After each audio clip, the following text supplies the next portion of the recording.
Que a graça e a paz do nosso Deus esteja aqui conosco nessa noite, né? Continue e permaneça conosco, não só aqui, mas na nossa vida, em todo esse ano, né? Que começou agorinha há pouco. Como é bom nós estarmos em paz na presença de Deus. Eu fico feliz que está chovendo lá fora, né? Nem precisa de muita pressa para ir embora, né? Mas nós vamos meditar com muita alegria na palavra do Senhor nessa noite. Eu já convido os irmãos para abrirem as suas Bíblias no livro de Romanos, no capítulo 8, verso 28. É um texto bem especial, muito lindo, com uma promessa maravilhosa de Deus para nós. Romanos 8, 28.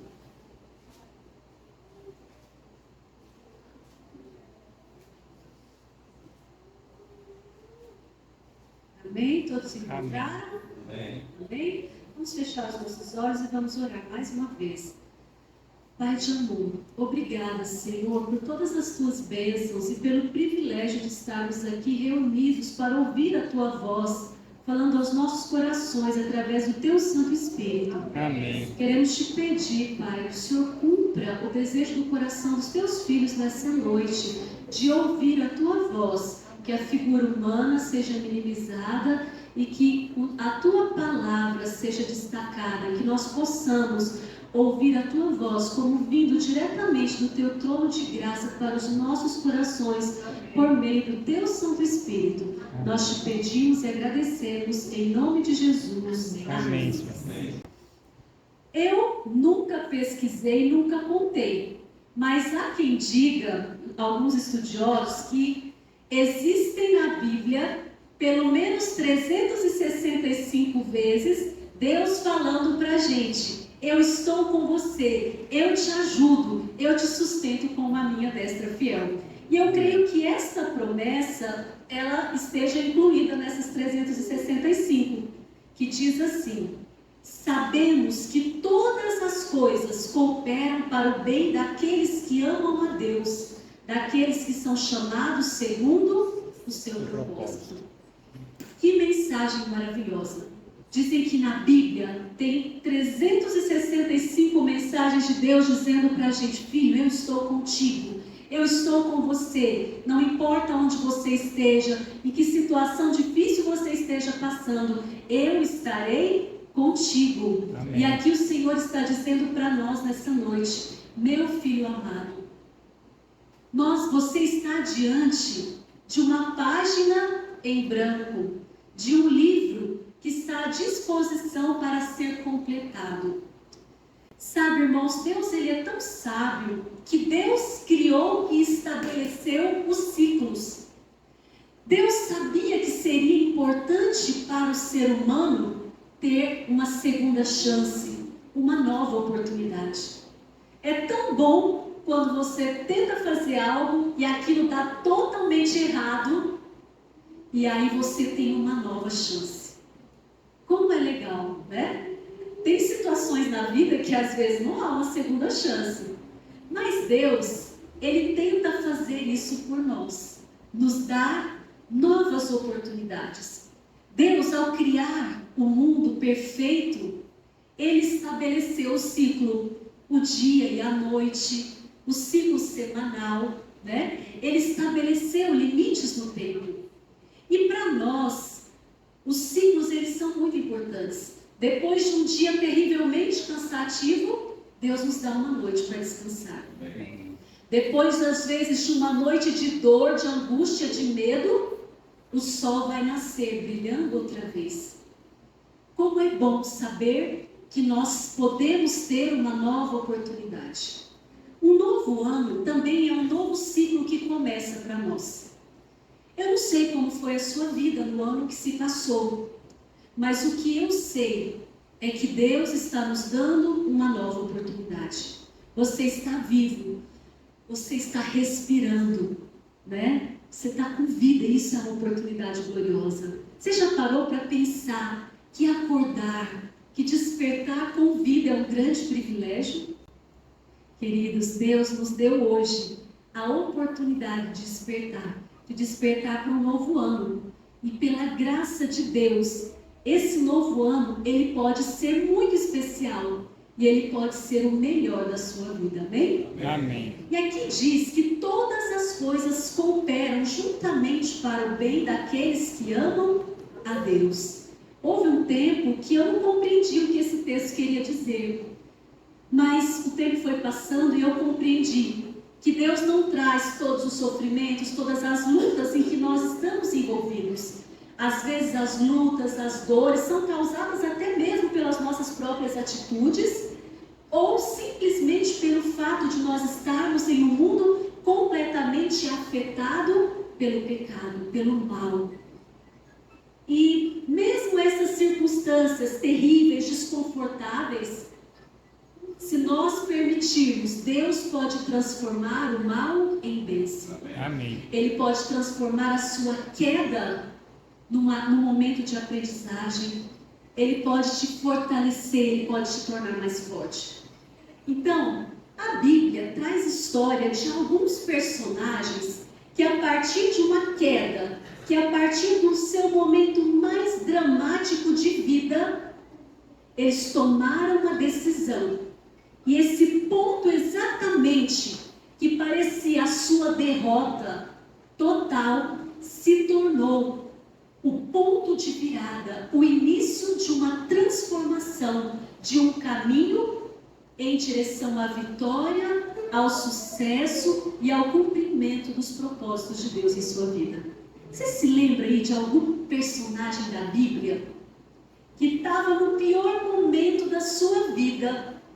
A partir daí ele tomou uma resolução ao lado de Deus e tudo começou a mudar?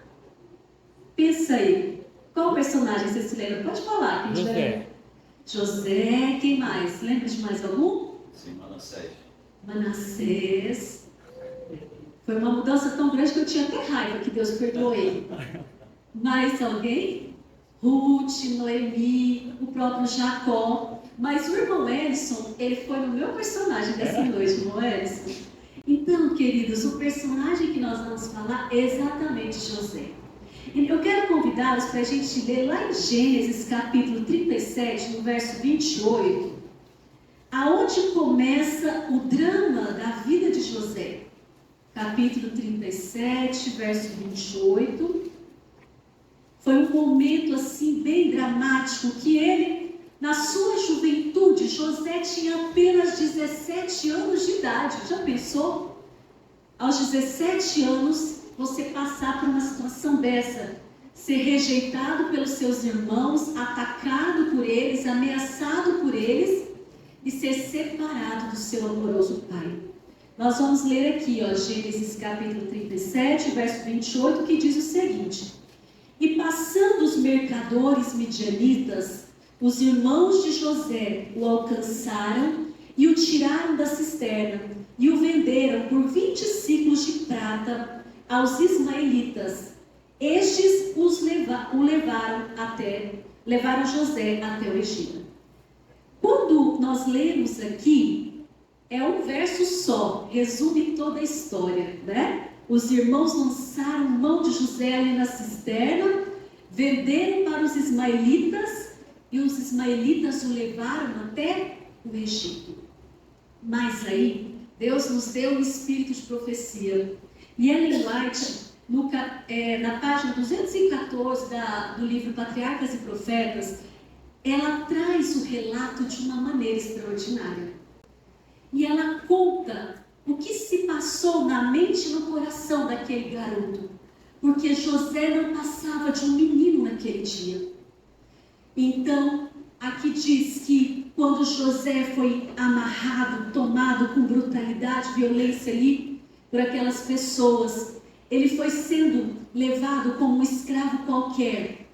E quando eles caminhavam naquela caravana em direção ao sul, em direção às fronteiras de Canaã, diz que José olhava em direção às colinas, entre as quais ficavam o seu lar. E diz que José, ao olhar e se lembrar do seu amoroso pai, José chorou amargamente naquele momento. O seu coração tremia ao pensar na incerteza do seu futuro, na condição de um escravo sozinho, isolado, numa terra estranha, em que ele não conhecia ninguém, onde ele não teria proteção humana alguma. O seu coração estremecia diante dessas circunstâncias terríveis. Naquele momento, ele sentiu uma terrível solidão, irmãos. Ele estava no meio de muitas pessoas. E a maior solidão que nós sentimos é quando você está em meio a muitas pessoas e ninguém pode compreender a sua dor, ninguém pode compreender a angústia da sua alma e nem o terror que vai no seu coração. Naquele momento era exatamente assim que José se sentia, aterrorizado, amedrontado e inseguro. Então, nesse momento em que havia uma mudança incrível, né? A Ellen White fala, que mudança de situação, de um filho eternamente acalentado para um escravo desprezado e desamparado. Nesse momento, ele começou a pensar em qual seria a sua sorte. E aí, irmãos, diante dessa situação, né, aquele menino acostumado à ternura dos cuidados de seu pai, ele viu, irmãos, naquele momento, que ele não estava preparado para enfrentar a situação que ele tinha diante de si. José era um menino, a essa altura, mimado e exigente. Porém, ele não era tolo. E por todo o ensinamento que ele havia aprendido no seu lar, ele tinha sabedoria suficiente para perceber que a sua história nunca mais seria a mesma a partir dali. Então, irmãos, naquele momento em que ele se viu totalmente desamparado da ajuda humana, ele começou a se lembrar de coisas que ele havia ouvido no seu lar. No seu lar, desde a sua meninice, José tinha ouvido dos lábios do seu amoroso pai, Jacó, as histórias de como Deus enviara os seus anjos para, no momento de maior desespero, auxiliar a Jacó, de como Deus o havia amparado, cuidado e livrado. Irmãos, nesse momento, nós nos voltamos para o lar de Jacó. Como é importante as influências do lar. Eu tenho profunda gratidão aos meus pais, porque quase tudo que eu aprendi de fé, eu aprendi com meu pai e com minha mãe. Amém. O meu pai, eu falo que o meu pai era um homem de educação bruta, mas o meu pai é uma das pessoas de maior fé que eu conheci, né? Então, com o meu pai eu aprendi que eu podia confiar em Deus. Com a minha mãe também, uma mulher de oração, confiante em Deus. Então, irmãos, chega um momento na vida, você que é crescido numa igreja adventista, que você acha que você é uma pessoa comum, que não é nenhum privilégio você ter crescido nessa fé. Mas um dia, eu me vi longe também da minha família. Meu marido foi estudar teologia lá no IAN, na Bahia. Eu já tinha me formado em letras aqui, mas tive a oportunidade de voltar a estudar serviço social na Universidade Federal do Recôncavo Baiano. Quando eu cheguei lá, irmãos, eu vi o que era um crente chato, os crentes da religião do marxismo. E ali eu entendi quão privilegiada eu era de conhecer as verdades do Deus Criador do céu e da terra. Amém. Quão privilegiada eu era de ter tido pais que me ensinaram a confiar em Deus, a saber que eu não sou obra do acaso, mas de que eu fui criada pelas mãos de um Deus Criador que me sustenta e que um dia voltará a esse mundo para fazer juízo e para salvar aqueles que o amam e confiam na sua palavra. Amém. Então, irmão José, nesse momento, foram as lembranças do seu lar, do seu pai amoroso e das experiências de seu pai com Deus que vieram à mente. Porque até os 17 anos, José, ele ouvia falar do Deus do seu pai. Mas naquele momento, naquele dia, irmãos, naquelas horas, José escolheu fazer do Deus dos seus pais o seu Deus. Amém. Queridos, todos nós na nossa vida, nós vamos ter um momento que nós vamos ter que tomar decisões importantes e fundamentais. Eu cresci conhecendo Deus dos meus pais, mas quando eu me entendi por gente, eu tive que tomar a minha própria decisão. Não importava a fé dos meus pais agora eu já era adulta e eu tinha que fazer as minhas próprias escolhas. E eu mesma decidir por mim mesma quem seria o meu Deus. O Deus criador ou o Deus falso desse mundo? Então, irmão, José também, ele tinha uma decisão. José, ele tinha duas opções ali naquele momento. Ele poderia murmurar, lamentar e até exigir, brigando com Deus, que Deus é esse que meu pai diz que serve a vida inteira e que me deixa passar por isso? Logo eu sou seu filho preferido. Mas essa não foi a atitude de José. José humildemente, ele se permitiu ser tocado pelo Espírito Santo naquela hora. Amém. Porque sim, irmãos, quando nós estamos no pior momento da nossa vida, o Espírito Santo está ali ao nosso lado, estendendo a mão e nos chamando para aceitar a ajuda do Deus do céu. E aí, irmãos, aqui, José, então, naquele momento, ele decide, aqui diz, todas as lições preciosas acerca do amor de Deus, desse Deus que tinha vindo para redimir a humanidade, vieram à mente de José. José acreditava que o Deus de seus pais seria o seu Deus. Ali mesmo, naquele caminho terrível, angustiante, ele se entregou completamente ao Senhor e orou para que o guarda de Israel estivesse com ele na terra do exílio. Então, naquele momento, ele fez uma decisão. E não foi uma decisão superficial.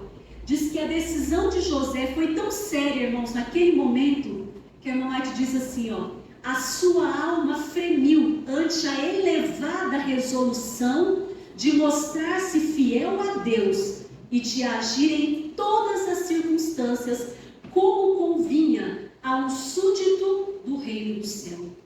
Ele percebia com toda clareza a magnitude da decisão que ele tomara e do preço que isso podia custar-lhe. Então, ele diz que tremia diante da seriedade do compromisso que ele havia feito, serviria ao Senhor com inteireza de coração e enfrentaria as provações da sua sorte com coragem, com fidelidade, cumpriria todo o dever. Então, irmãos, ele resolveu ser corajoso. Como nós estamos precisando de jovens corajosos, capazes de decidir serem fiéis a Deus, não importando as circunstâncias nas quais eles estejam inseridos. Lá na nossa cidade, onde nós moramos hoje, por Velo, tem o Cefet, um centro de estudo, federal. E muitos dos jovens da igreja que vão estudar no Cefet, daí a alguns anos, já não são mais adventistas, alguns nem acreditam mais em Deus, porque não tem firmeza de princípio, de caráter e de experiência com Deus. Não aprenderam o que precisavam no lar, nos anos da sua juventude. A experiência de um dia na vida de José foi um ponto decisivo. A sua terrível calamidade transformaram o de uma criança mimada em um jovem ponderado, corajoso e senhor de si. Irmãos, aqui aparecem fruto do Espírito Santo, ponderado, equilibrado, corajoso e senhor de si, que tem domínio próprio. Essas são virtudes que só o Espírito de Deus pode nos dar. Nós, seres humanos, irmãos, não temos condição de ter domínio próprio. Não importa a idade, Nós não temos, se Deus não estiver nos sustentando, dominando a nossa vida, controlando o nosso coração, por uma entrega pessoal diária, nós não temos condições de ter autocontrole, de ter domínio próprio, de ser corajosos. Nós vamos fraquejar na primeira dificuldade, vamos desanimar, vamos blasfemar de Deus em meio às provações. Diante do desconhecido, então, irmãos, nós temos essas duas opções que eu mencionei: ou murmurar, ou dar graças em meio à provação, confiando que a providência de Deus estará ao nosso favor. Nesse ano, convém a você tomar a sua decisão. Qual vai ser a sua postura diante das dificuldades? Ser uma pessoa que murmura, que reclama, que fala de tudo, que critica tudo e de todos? Ou alguém que vai olhar para Cristo como a solução, como a única fonte de esperança para os seus dias? Queridos, a resposta de José diante da aflição mostra a força da sua decisão. Nós temos que tomar uma decisão, irmãos. É interessante que Deus, a única coisa que Deus não faz por mim e por você é decidir. Mas ao você decidir, Deus ele te capacita e te dá forças para cumprir por meio do Espírito Santo as decisões de fidelidade que você toma em relação a Deus. Amém? Amém. Então nós precisamos decidir.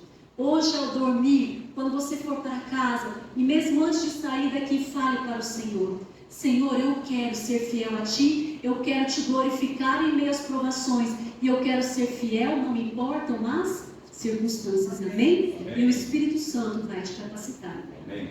Quando veio aquela grande, terrível provação, o assédio persistente, muitas pessoas pensam que José foi assediado em um momento, irmãos. Não. José era assediado por aquela mulher durante um longo período, insistentemente ela o perturbava, até que um dia ela resolve partir para um ataque, um confronto direto, forçar uma situação. E José responde com muita firmeza. Abra sua Bíblia aí, em Gênesis capítulo 39, verso 9. Gênesis 39, verso 9.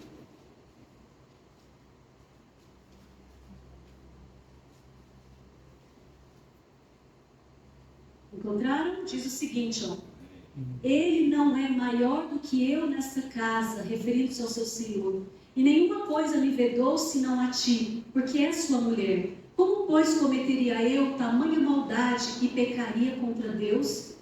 Então, irmãos, José respondeu com absoluta firmeza: como cometeria eu tamanha maldade? Maldade contra o seu Senhor e pecado contra o seu Deus. É maldade a gente ser desleal com as pessoas que confiam em nós, e é pecado contra Deus. Então, irmão, José, ele tinha um senso muito claro de que Deus estava com ele. Naquele momento lá no caminho, quando ele decidiu que seria fiel a Deus, ele tinha certeza que Deus estaria com ele em todos os momentos. Então, irmãos, nós precisamos ter um senso claro da presença de Deus ao nosso lado. Nós nunca estamos sozinhos. Parte alguma, diz Ellen White, nesse mesmo capítulo, parte alguma de nossa conduta escapa à observação. Não podemos ocultar nossos caminhos ao Altíssimo. As leis humanas, embora algumas vezes severas, podem muitas vezes ser transgredidas sem ser descobertas. Mas não é assim com a lei de Deus. A mais escura meia-noite não é cobertura para o criminoso. Ele pode julgar-se só, mas para cada ação há uma testemunha invisível. Os próprios motivos do seu coração estão patentes à inspeção divina. Cada ato, cada palavra, cada pensamento é tão distintamente notado como se apenas houvesse uma pessoa no mundo inteiro e a atenção do céu nela estivesse centralizada. Irmãos, quão sério é isso? Quantas vezes nós somos negligentes, né? E às vezes, se tiver um irmão da igreja, ou se tiver um pastor ali na nossa casa, a gente age de maneira diferente. Mas nos esquecemos que Deus está conosco o tempo todo. Talvez, se tivesse ali um ancião da igreja na sua casa, você não falaria as mesmas palavras, você não ligaria no mesmo programa de televisão, você não trataria sua esposa ou seu marido da mesma maneira. Mas Deus está na sua casa. Ele vê tudo o tempo todo. Ele vê as nossas atitudes e até mesmo os nossos pensamentos. José teve isso claro na sua mente. Além disso, irmãos, José trabalhou com extrema diligência. Gostaria de ler ainda com os irmãos, capítulo 39, versos 3 e 4. Vendo Potifar que o Senhor era com ele, que tudo que ele fazia, o Senhor prosperava em suas mãos, logrou José mercê perante ele, a quem servia. E ele o pôs por mordomo de sua casa, e lhe passou às mãos tudo o que tinha. Aqui diz, irmãos, que as bênçãos sobre a vida de José, a prosperidade de José, não eram fruto de um milagre somente, mas eram fruto do esforço diligente de José e da bênção de Deus. Muitas pessoas, irmãos, querem ter sucesso, prosperidade nesse mundo, nas coisas materiais e até espirituais, esperando que Deus faça um milagre, enquanto nós estamos de braços cruzados. Nós precisamos agir. Deus faz tudo por você que você não possa fazer. Aquilo que nós podemos fazer, Deus não fará por nós. José era dedicado nos pequenos deveres do seu dia a dia. Durante esse ano você vai ter coisas grandiosas para fazer, mas vai ter pequenas obrigações de dona de casa, de pai de família, às vezes até de líder da igreja, que vão parecer de menor importância. Foi a fidelidade de José nessas pequenas coisas que fez com que Deus o habilitasse para estar como governador de toda uma nação. Queridos, se nós não formos fiel no pouco, Deus jamais poderá nos colocar sobre o muito. Que Deus nos abençoe para que nós sejamos fiéis tanto nas pequenas como nas grandes coisas. Nós vimos nessa noite alguns pontos importantes. O primeiro deles, tudo depende da nossa decisão, da nossa escolha. Como eu escolho agir nesse ano que tenho diante de mim? Com gratidão, com confiança em Deus, com confiança na providência de Deus? Qual é a sua decisão? Qual é a sua escolha? Segundo, Deus tem propósito, tem planos para a minha vida. Ele deseja me abençoar, mas eu preciso escolher ser fiel, na certeza de que Deus me vê, que Ele me acompanha, está à disposição também para me manter fiel, para me dar forças para ser fiel. Mas Ele vê todas as coisas. E o terceiro ponto, Deus quer que eu seja fiel no pouco, assim como também no muito. Queridos, que Deus nos ajude a termos uma profunda comunhão. E eu quero ler para vocês o último texto aqui, desse capítulo maravilhoso, que eu recomendo que você leia na sua casa esse livro todo, Patriarcas e Profetas. A comunhão com Deus mediante suas obras e a contemplação das grandes verdades confiadas aos herdeiros da fé haviam elevado e enobrecido a natureza espiritual de José, alargando e fortalecendo o espírito como nenhum outro estudo poderia fazer. Queridos, muitos jovens estudantes acham que não podem tirar tempo para vir à casa de Deus, para ler a Bíblia, porque ele tem que estudar para o vestibular, para isso, para aquilo. Nenhum estudo desse mundo, irmãos, pode ser tão enobrecedor e tão poderoso para ampliar a mente e o entendimento como a viva palavra de Deus. E foi o estudo da palavra de Deus que ajudou com que José desenvolvesse um caráter reto, que é de maior valor do que o ouro de Ofir. Sem ele, ninguém pode subir a uma altura honrosa, mas não se herda o caráter, não pode ser comprado. A excelência moral e as belas qualidades mentais não são resultado do acaso. Os mais preciosos dons não são de valor algum, a menos que sejam aperfeiçoados. A formação de um caráter nobre é obra de uma vida toda e deve ser o resultado de esforço diligente e perseverante. Deus dá as oportunidades, o êxito depende do aproveitamento das mesmas. Olha que frase interessante. Deus dá as oportunidades. O êxito depende do aproveitamento das mesmas.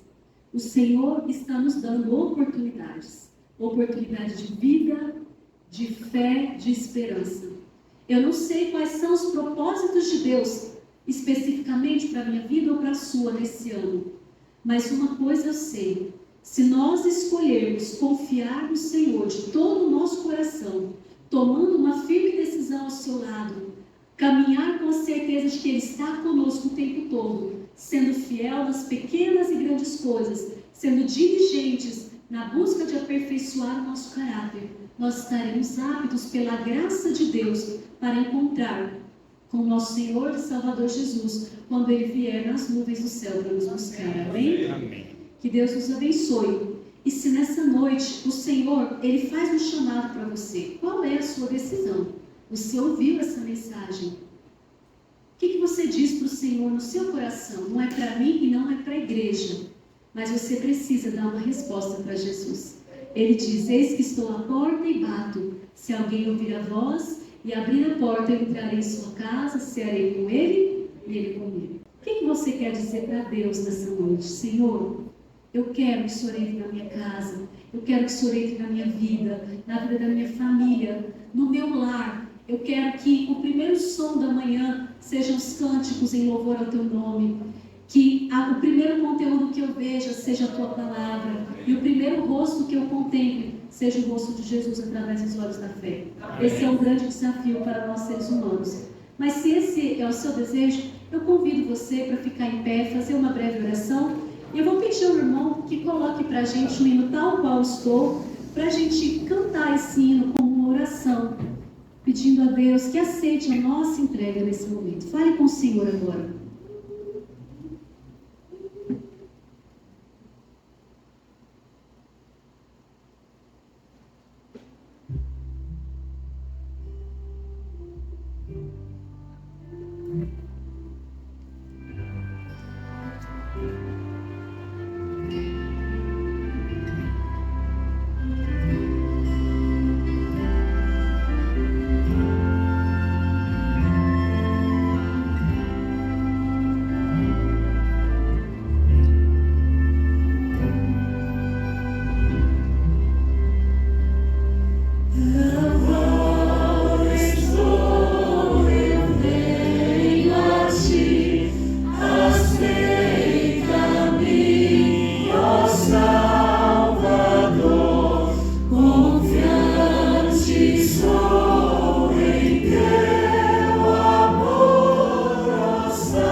Obrigada, Senhor, por esse lindo testemunho da vida de José.